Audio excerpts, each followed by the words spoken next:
What's up, guys? We're back. Today we're going to be joined by Sam Struthers with Crest Exteriors.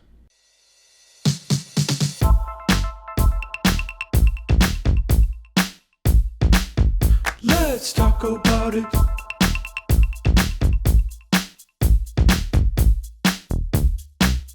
Let's talk about it.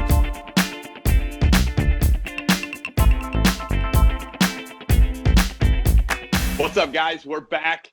We are joined today by Sam Struthers, Crest Exteriors down in Texas. Sam, thanks so much for joining us today. Yes, thank you for having us. Hey, awesome. So, Sure. we've been going through this series, and we've had a lot of vendors and different association people on, and I really admire what you have done with your company there. And so I just wanted to bring you on and get some contractor perspective on some of these issues. But before we get into all the good information, I've got my tacos. You got some breakfast burritos there, I heard? I do. Awesome. I was told Awesome. my breakfast burrito. Absolutely. And I've got the standard. I've got a mystery sauce that we have every episode. So hopefully it's not too spicy here. They don't give me very much. So I'm gonna sauce up these tacos here. And Sam, while I'm chowing down, why don't you tell me a little bit about your background in the industry and how you came to starting Crest? Yeah, happy to share. So I started as an insurance adjuster. My father was an insurance adjuster when I was younger, back in even middle school and high school. And in the Dallas area, obviously we get hit with hail a lot. And he needed help on some rope and harness claims and got me on some ropes dangling off the steep roofs back when I was 15, 16, 17 years old. Mm-hmm. And I essentially followed in his footsteps, right? I started doing insurance adjusting at 17. I got on my first storm by myself when I was 18 with Pilot. I did it all through college. I went to Texas Tech, and then I graduated and traveled the country with my wife for the next 10 years. And we worked in 40 different states, and we chased hailstorms and hurricanes.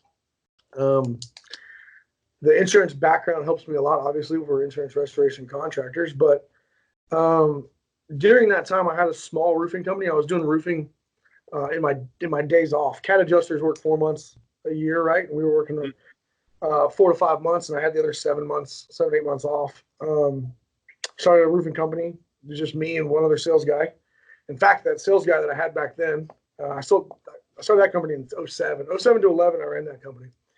But that sales guy is actually working for me now at Crest. But in 11, my wife got pregnant. She was traveling with me, and she got pregnant. I went and worked Sandy, I think was my last storm to work as an adjuster. And my wife stayed home, and I realized how big of a help she was. So I had to find another career path if I was going to travel the country and she was going to stay home. So I sold the roofing company, quit adjusting, and I bought a pool business in Dallas. And I ran a pool business for 3 years. And a guy came in one day in 14 and wasn't even listing the business for sale, came in and just bought my company from me. And then I started Crest. Actually, no. What I did is I went to work for a guy named Ralph Harris at Town & Country Roofing here in Dallas. I worked there for 16 months. Right after I sold that pool business, a hailstorm happened, and I did some soul searching on what I want to do when I grew up, and I decided to go back into roofing. Worked for Ralph Harris for 16 months while I could start building my brand and building my background and my business model. And Ralph was understanding of that. I spoke to him about it pretty regularly. 4 months before I started Crest, I told him to quit giving me leads, and I continued. I closed out all my files with him, and me and him are still good buddies today. But we started Crest August 1st of 2015 with that background. Right? The pool business taught me a lot about marketing. The insurance business taught me a lot about insurance and the stuff we do. So combined, and then learning from Ralph, he had been in business 14 years. All three of those things combined. I have a saying a lot of times, it's overnight success, but years in the making, right? Mm-hmm. We have a lot of the right sauces. My business partner, Logan, joined us in 16, and he has a business-to-business debt collection background, which if you're in this industry, you understand that there's value there. Absolutely. Too.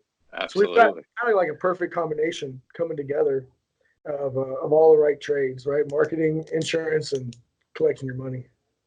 And I've got an accounting degree, so all of it kind of works. Yeah, no, that's impressive. And I didn't realize you guys were you were so young as a company, because I'm not a contractor by trade. I came into CompanyCam early on with CompanyCam, but I've only been with CompanyCam about 3 years. And ever since I came into the roofing world, I was exposed to it. I saw that Crest hustle everywhere, and so I was just impressed, and that's really why I wanted to bring you on. But then, I've seen and I've heard you speak multiple times. Your willingness to share information, I think, is awesome. A lot of contractors are very close to the vest. They don't want to, share anything. So I appreciate that. One thing that has kind of been a common theme on these talk about it's and webinars that I do is having a strong culture. Jim Johnson would tell you that having a strong culture is absolutely the most important thing for a strong company. I feel like from an outsider's perspective, your culture is amazing. Maybe speak to a little bit how you were able to establish your culture to be so strong, especially in such a short period of time. Yeah, great question. I've spoken on it a few times. It's hard to explain, right? Culture starts with leadership. I mean, essentially, it's a vibe, right? What is culture? We have a vibe around here. We have positivity. It's really a personality of a leader. You can do it with intent, though. You can decide to create a culture that you want, right? You want the integrity before profit. That's one of our culture items. It's our mission statement for our company. So that kind of starts it. But aside from that, it has just to do with team building, telling people they do a good job when they do a good job. Pump them up, ring the bell, right? And then try to do right by them. That's the whole model. It's not as complicated as it sounds, but not everybody can do it at the same time, if that makes sense. It's kind of, like I said, it's kind of a personality trait. Logan's always been a positive guy. He's a get it done kind of guy. As long as you're being efficient, he's gonna tell you every time a positive thing that you're doing. Anytime we talk to someone about something negative they've done, we do with the sandwich approach, right? You say something positive about what they've done, mention a corrective action, and then end it with a positive note. That positivity goes a long way, right? It's contagious, and that's been one of our key components to our culture. And then that just having some really good people and having the same thing going on around here. If you hear someone talking negative, eventually it's a crowd movement, right? If one person comes into a group of 40 and he's negative and all 40 of them are positive, eventually they start training themselves, right? It becomes a culture. It starts breeding on itself. But it starts at the beginning. It starts with a leader, and then as you add more people, if the other people are buying it, right, or buying that culture lead, they'll start calling other people out and saying positive things to them and ringing the bell for other people. And we just build on that, right? Yeah, no, I think that's amazing. Tattoos are always. Has Pate Smith got one of those tattoos yet? Not yet. I don't think. Maybe next time he comes to Dallas, I think Pate's gonna. Yeah, here's the public challenge, Pate. So, but no, you like you said, you kind of made it sound fairly simple. But I think the thing that you kind of hit on that's so important is being diligent with it. One time where you as a leader don't follow that, sandwich approach, or you jump down some guy's throat, that can ruin that relationship for good. And so I think you're doing a lot of little things, but I mean, props to you guys. You guys are doing it amazing. Yeah, consistencies. That's what culture is, right? It's consistency. It's an average. But if you're not doing it daily, if you're not doing it intentionally, you're gonna lose focus and you're gonna lose that culture. So yeah, you have to stay that way every day. You have to make the workplace a fun place to be. I mean, we've got, not everybody's as blessed as we are to have the space we have. We have ping pong tables and a bar and weight bench, everything here, and the golden tee was a great ad. We want people to want to be here, right? Yeah. A lot of people just, even if they don't have jobs going on today, they'll come up here and wait for a lead. They'll come up here just to network with other guys. They'll find out what the next event is because our workplace is enjoyable to hang out at. I mean, that's always a goal too, is try to get them to come by the office. The more times you see their faces and try to hold them accountable, the more successful your company is going to be. Absolutely. And I think, I see you guys hosting, crawfish boils and all that good stuff. Like you guys just do it really well and do it right. And so props to you. Learning about that. So we've got we do our anniversary. You mentioned how young we are. Our anniversary was August 1st, 2015. And every year for the last 3 years, we've done an anniversary party. And we're trying to because parties and get-togethers as our groups are important to us. We try to do at least one a month, small ones, some bigger ones every quarter. And we had a meeting this morning about what the upcoming events are for the team. We're doing a big bag tournament next week over at Logan's house. We got some prizes to give away. Certain Tee sponsors a Golden Tee golf tournament at our office once, annually. We do. We're scheduling our anniversary party at my house. Then we're doing scheduling the Christmas party. Getting the guys together and getting that culture. It's a bunch of moving pieces, but it all starts with positivity, in my opinion. I'm gonna eat my taco if that's okay. Hey, go for it. So we're actually about ready to take a quick break here. I need to grab some water. The mystery sauce this week was on point, probably the best we've had. But I should have brought this up sooner, I think. So you're not even 4 years old as a company. You'll be 4 years here in August, and you started with you and another sales guy. How large is Crest today? How many employees do you guys have? We had more last year, actually. I think the peak we've ever had was about 120-ish. Right now we've got about 85. I'm comfortable with that. I want to grow. But we just made we're trying to go vertical in some different markets. So I don't necessarily need to grow with more people. We're trying to get into more commercial space and more recurring revenues where we do one multifamily client with 200 or 300 POs a year, and don't necessarily need the masses of the sales guys. Residential is never going to not be part of our business model. It's a good place to bring people up. People like to advance in their careers, so having these other verticals is nice. We're going to, I don't want to call it a farm league, but that's essentially kind of what it is, right? People come from the residential side to learn about customer service, learn about product, learn about how to service a customer. And then we have opportunities for growth from there, right? And that's the growth that we focused on this year. A lot of our strategic plan was to grow vertical in the multifamily space. So not necessarily as broad as we were going residential. I think we have a good pool. I've always said 1 in 10 is going to use this as a career. A lot of people, there's a bell curve. Anthony Domenico talks about it a lot, but certain people that are going to make it a career want to elevate their game and want to get to the next level, want to get to commercial, want to get to that reoccurring revenue model where you're not starting over again every year, every January, you have 0 sales. If you build those relationship type accounts, you have predictable income, you have that reoccurring revenue. And that's what we use our residential side to do. And we're trying to build that model. It also goes to culture, right? Part of that is, hey, if you work with us, there's opportunity for growth. And it's retention. That's a lot of what the importance of culture. I'm sure you talked to Jim Johnson about that. You spend so much time and energy training someone and getting them up to speed to service your customer right that you want to retain them.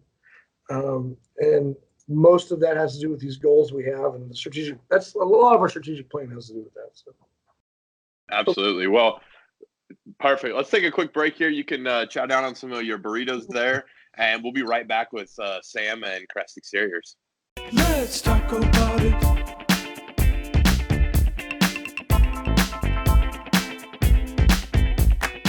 Hey guys, remember, if you have questions, we want to hear from you. Either comment below or email us marketing@companycam.com, and the last week we'll get those questions answered.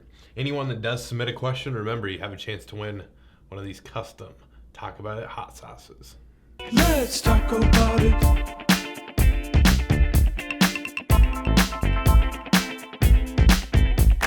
Hey guys, we're back with Sam. Sam, as we kind of went into break there, you kind of alluded to some things that I kind of wanted to hit on here.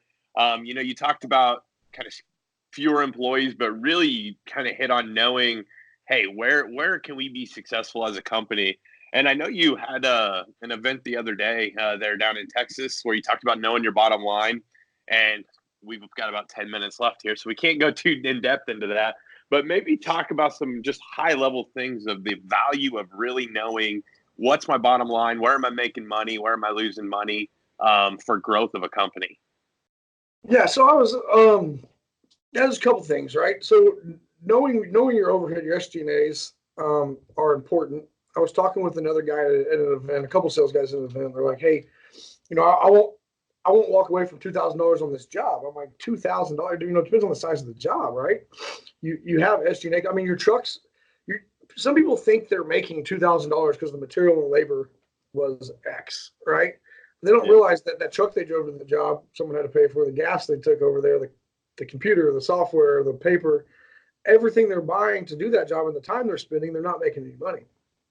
We have a minimum margin in our company that we try to hit and we try to float on. And we have a great idea of where our numbers need to be on an average of every job. Doesn't mean we won't do skinny jobs, right? We will on occasion, but we have to know the time value of money and what we're going to spend, how long the money's going to be out. My event the other day was kind of more based on accrual and what this is like.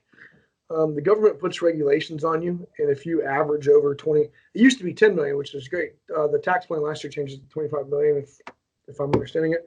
And we have to switch to accrual if we average 3 years of 25 million, and we plan on doing that. So we're going to switch everything over to an accrual base, and it's neat. So right, we do monthly accounting type things where we amortize software. For example, if we bought CompanyCam and spent $10,000, and I paid for it for the year in January, well, it's not a $10,000 expense in January, right? It's an $800 expense every month of the year. Yep. So we have rules set where we amortize stuff, and that way we start knowing.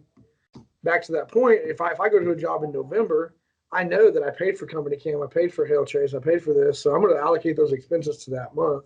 Understand my bottom line, so when I put my budget together, I can budget how many CompanyCam accounts I need to sign up for, right? Those are techniques in accounting that are useful. Is amortizing certain stuff, appreciating assets. It's great that a lot of contractors pay cash for their assets, right? So a lot of guys go pay cash for a truck, go pay cash for a ladder, or buy a new $3,000 laptop. But if you can allocate those expenses over the useful life of it and do stuff like that, you'll get a better grasp of your bottom line, which does a ton for you, right? Once you can get real financial statements, you can leverage that with all kinds of opportunities in the verticals I was talking about. We do larger jobs. You need line of credits. You need bonding, stuff like that. Those are required when you get to that level. And starting early and making it a habit is kind of my goal, is to teach some other contractors how to do it early and how to get on top of it, because it was a daunting task to go back and do it. Once you're a $25 million company and try to switch all your jobs over. I mean, we did 1,806 jobs last year, and I had to go review every one of them twice. I did it once and I didn't realize I did it wrong, so I had to go back and do it twice. Yeah, that's a lot of jobs. I promise, 1,806 jobs is a lot of jobs to go in and review every one of them. So, yeah, I mean that's what the bottom line was about, was really understanding your numbers. We're getting into this will be our first year to operate on a budget. We're going through that process now, but in order to do that, we had to have accurate financial statements historically, so we know what our goals are, how to set goals, how to strategically plan, and how to attack a market.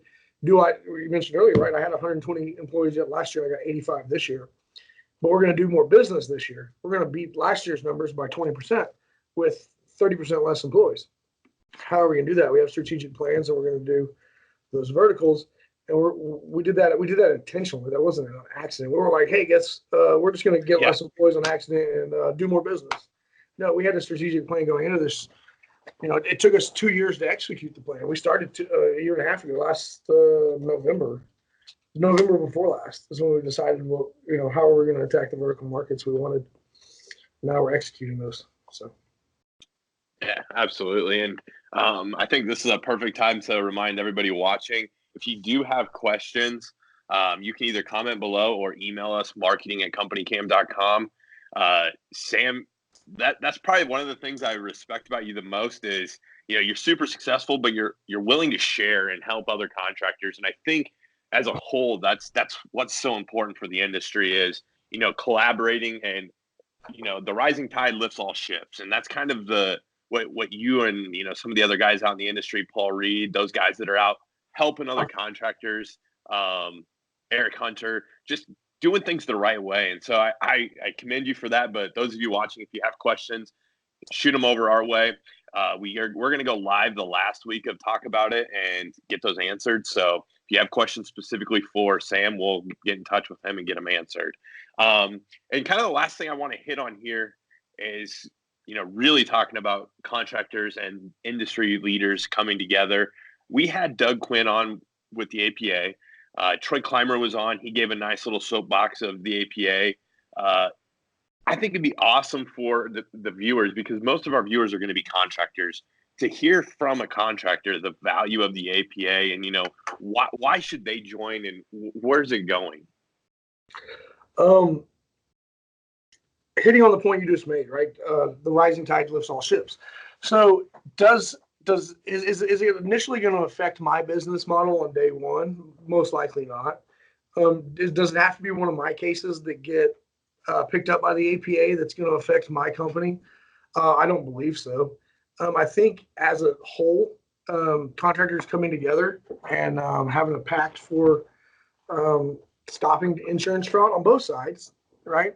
But the APA, for example, has a focus, and it is one-sided, but that's what most groups are, right? If you don't do that, you're too broad. It's got a good focus. I believe in the goal. I believe in what the results are gonna be, as far as a changed industry, and it's gonna lift all companies up. How soon is that gonna happen? Probably pretty quick. I think we're already making some big waves, but I think the more members we can get, the more people that will add on, the quicker it's gonna happen. And I think if you want to be a leader in this space, or really in any space, you should get involved in all the politics, right? Everything. All politics are local, right? That's not necessarily meaning the APA is going to change. May not take a case in Wyoming. So the APA is just, it only takes one or two, I guess is my point, right? So yeah, absolutely. One or two people go to jail, we're gonna change the game. We're gonna change the way it's adjusted, the way engineers write reports, and to me, that's gonna lift everybody up. You bet. And the mission is kind of one-sided, but at the end of the day, you want contractors to join the APA, but you want contractors that are doing it the right way in the APA, so that for homeowners down the road, when you got door knockers out in Dallas after a hailstorm and they knock and, you're wearing the APA hat or you've got the badge on your shirt, we're members of the APA at Crest. At some point in time, homeowners are going to start looking for contractors that are members of the APA doing things the right way. And so I think the goal is, you're attacking fraud from a singular angle, but at the same time, you're not looking for contractors that are committing fraud to join the APA. So I really think the goal is awesome. I think what's going on with the APA is great. I don't know if there's a more passionate person in the world than Doug. So having Doug at the forefront is a big deal. So it kind of brings us to the wrap of the episode here. Sam, I really appreciate you joining us. I'm sure you've got some roofs to go and look at and some accounting events. Some accounting to do. Again, guys, use Sam as a resource. Obviously, we'll be respectful of his time, but he's an awesome resource. Amazing what you did with Crest, Sam. So props to you. Kudos to you. We'll see you here. So I help others. So if anyone needs my help, hit me a message. Call me, email me. I'll do my best. Yeah. And by the way, your is it Trisha? Tisha. Yeah, Tisha. She is a rock star. I wanted to give her a public shout out. So there she is. Yeah. She's in my office. She's a rock star. When you're doing as much as you are, Sam, it's you're a busy man, so she must keep you on the tracks because she does. She's a rock star. So absolutely. Well, I appreciate you jumping on with us, Sam. Again, thanks for your time, and we look forward to chatting with you down the road. Yeah, Chris Russell. Let's talk about it.